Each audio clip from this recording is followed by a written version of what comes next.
Good morning, good afternoon, good evening, one rental at a time community. I'm just here with a little bit of a rate update from my buddy Michael Zuber.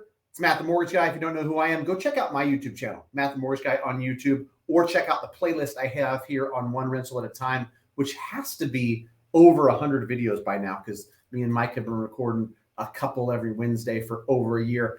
Okay, so mortgage rates have been volatile as heck since last Wednesday. So I just want to give you guys a quick recap of what's gone on in the last 6 days. We had the Fed meeting, which ended last Wednesday. And then we had a jobs report that came in last Friday. And then today, as I'm recording this, Tuesday, February 7th, we had Jerome Powell, where was he at? The Economic Club of Washington, D.C. I just listened to 15 minutes or so of that. And trust me, you don't want to listen to half an hour of Fed speak and economic speak. It's not that fun, but I'll give it to you in bite-sized digestible pieces, right? So quick recap of the last week, if you were interested in what mortgage rates are doing, what they're up to, and why they're moving in such a volatile fashion.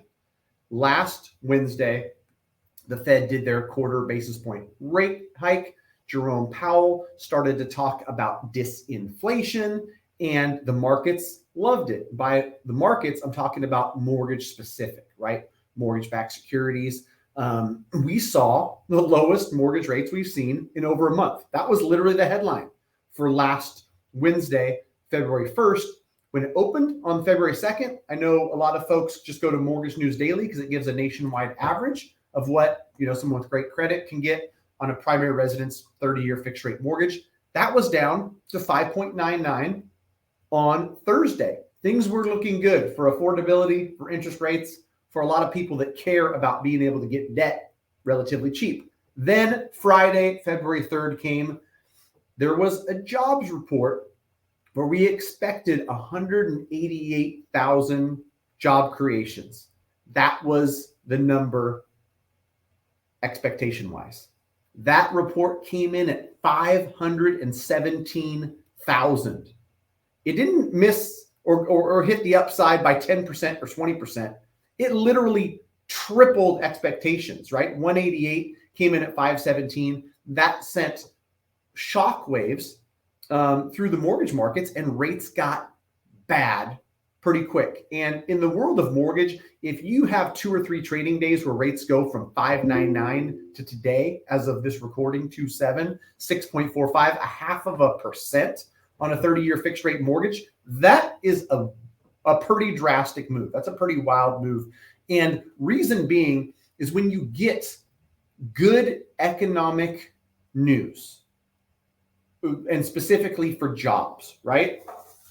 What it signals to the Fed, whether or not that's an accurate report, that's a whole nother story.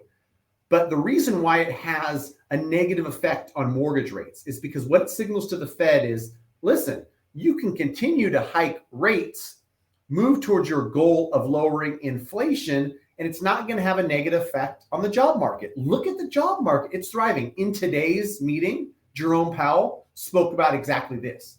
He said, listen, we've got our objective of max employment and stable conditions. Stable conditions is 2% inflation.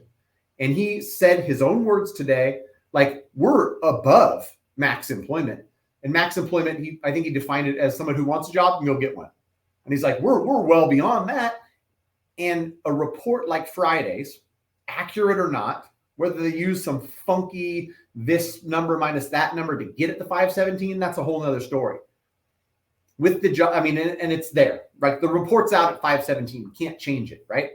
What it signals to the Fed, and the Fed is going to be able to say is like, hey, listen, we can continue to be strong and hike rates with monetary policy, and it's not going to have a negative impact and crumble the economy, right? If economic data comes in that shows recession, that shows pain, that's when they have to say, okay, now we put on the brakes. So with all that being said, that is why you see rates go 5.99, Friday go up to 6.19, Monday, 6.39. Today, 6.45. We actually had some betterments today, but I think that as of this recording, the 10-year's up to 3.67.